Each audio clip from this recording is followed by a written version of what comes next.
সরস্বতী পুজোর দিন, কাল ভিজে ভাত খাওয়ার দিন। হলুদ শাড়ি, হলুদ পাঞ্জাবিতে ছোট ছোট ছেলে মেয়েদের স্কুল কলেজের ভিড়।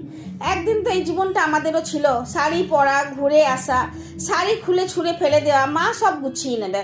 তারপরে কি রান্না করেছে সেটা তৃপ্তি সহকারে খেয়ে একটা ঘুম দিয়ে বিকেলে আবার কি ব্যবস্থা করব তার ঠিক করা। আর এখন আমাদের কাজ হলো সেই শখটাকে পেছনে রেখে বা বলো একদম বাতিলের খাতায় রেখে সন্তানদের কাজে সাহায্য করা। এই শাড়িটা পর, তোকে দারুণ লাগবে। এই পাঞ্জাবিটা হলুদ না হোক কিন্তু তোর গায়ে দারুণ লাগবে। তারপর ঘরেই একটা ছোট করে পুজোর জোগাড় করা, পুষ্পাঞ্জলি দিয়ে আশীর্বাদ চেয়ে নেওয়া মা সরস্বতীর কাছে সন্তানের জন্য। তারপর শাড়ির আঁচল কোমরে বেঁধে রান্নায় নেমে পড়া। সকাল থেকে সন্ধ্যা পর্যন্ত কাজ আর কাজ, তবে আনন্দও হয় প্রচুর। আর এটাই হলো আসল কথা।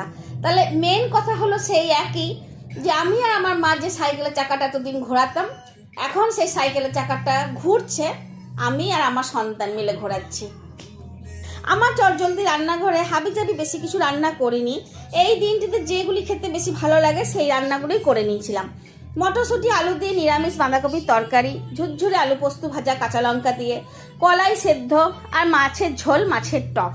তবে ওই লেজটা দেখতে পাচ্ছ, এটা শখ করে কেটে নিয়ে এসেছি, একদম 250 গ্রাম সাইজের মাছের লেজ। এটা দিয়ে টক করব।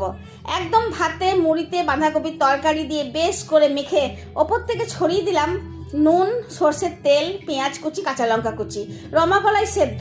আর চটপটা করবো বলে মাছের টক আর ঝাল আর মাছ দিয়ে মেখে নিলাম একদম শুকনো শুকনো করে। খেতে তো খুবই ভালো লাগে। আর এই সময় যতটা স্বাদ পাওয়া যায়, বছরের অন্য সময় যতই ভালো রান্না করা হোক, খেতে কিন্তু আর অতটা ভালো লাগে না। তাহলে তোমরাও আমার মতন এই রান্না দিয়ে এই উৎসব অনুষ্ঠান উপভোগ করো। ভালো লাগলে সাবস্ক্রাইব করবে। ধন্যবাদ।